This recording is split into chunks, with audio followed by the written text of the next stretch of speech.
Here is the Prime Minister speaking at the Tory Party conference last autumn about what are known as out-of-school places of education.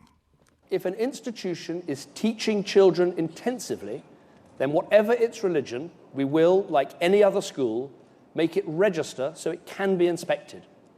And be in no doubt, if you are teaching intolerance, we will shut you down. Well, the public consultation period on the registration and regulation of organisations like Sunday schools and Muslim madrasas ends tomorrow. We've already heard on this programme the concerns of some Christian groups about the proposals, and we're joined now by Mohammad Jaydin of the Keep Mosques Independent campaign and Irfan Chisti, who's Executive Imam at the Central Mosque in Manchester and chairs the Light of Islam Academy in Rochdale, which is a madrasa. Good morning to you both. Good morning.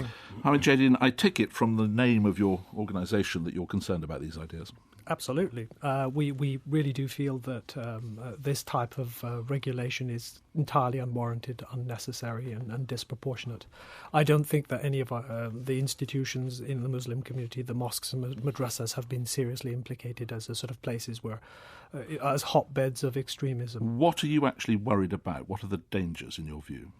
There are a number of dangers. I think there is a very real concern that the government have a very particular idea of Muslim teaching and faith-based institutions conforming to what the Prime Minister has actually in the past referred to as liberalism, muscular liberalism, and I think that is entirely unnecessary. Irfan Chisti, what's your view of this? I'm coming from it as an educationalist. I've worked and trained within the kind of the mainstream sector for about 20 years. I set up the Light of Islam Academy about 15 years ago as a response actually to seeing the disproportionate service that children in the Islamic kind of mosque environment were getting as compared to the mainstream. And so for me, it's about welfare and quality. And I've actually been saying, regardless of the current, I mean, you mentioned the speech there, the Prime Minister, the backdrop from where this is coming from at the moment, that's my concern.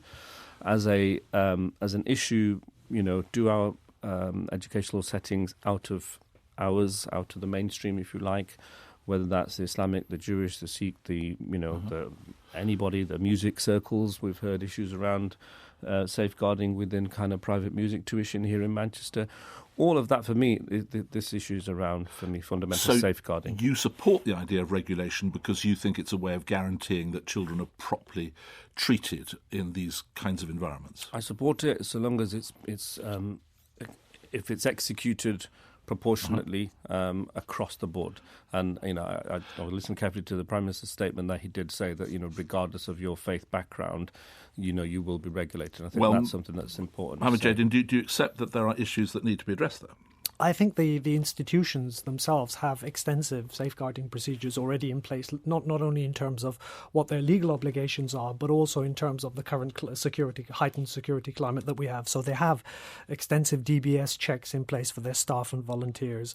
They have to follow health and safety and fire regulations. If they're registered as institutions with a charity commission, that imposes certain obligations in terms of the financial control and management of these institutions. So I don't think that they are lacking in terms of a sort of a sufficiently legally robust safeguarding framework. Just staying with you for a moment, in terms of the big issue of religious freedom, which is one you've raised, give me an example of something you think a madrasa should be allowed to teach or to discuss, which might give the government a problem. Where's the actual rub going to come?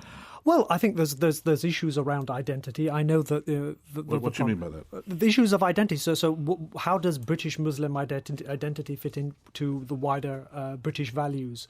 And this is something that I think the government itself is actually working its way through.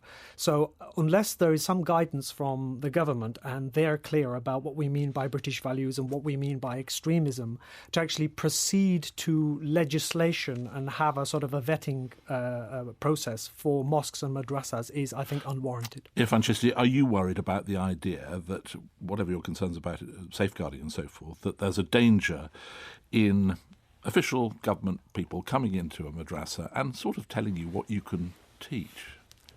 I think what we're proposing, and the document that I'd like to highlight, if it's okay with you, the British Muslim Forum, which is an umbrella body of around 600 mosques nationally.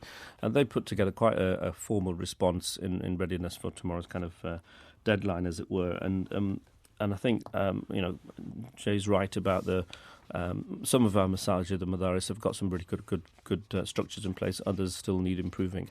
And so what we're saying is that there needs to be some kind of independent body that is, if you like, kind of a halfway house between the community itself, and if it's the focus on the mosques and madaris, then there has been some phenomenal work that's been done over the 20 years in terms of organisational structure, and there's organisations already doing that good work. The government needs to be talking to those organisations at that level, grassroots level, who have got access to the mosques and masajid, and to say, OK, guys, what are your issues? Where do we need to go from here? But quite a lot of mosques are expressing concern about this, aren't they, including the Northern Council of Mosques?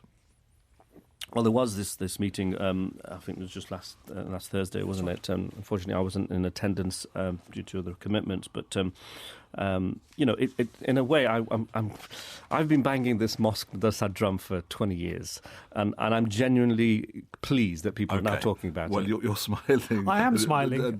Quick final word from you. I think that the proposals that are being put forward by the government are actually fundamentally misguided. I think there is sufficient legal framework. There are extensive links between some of these institutions, local authorities, local political representatives, and they're doing, and I agree with Irfan here, they're actually doing very, very good work. There are new protocols being designed in terms of community engagement as well.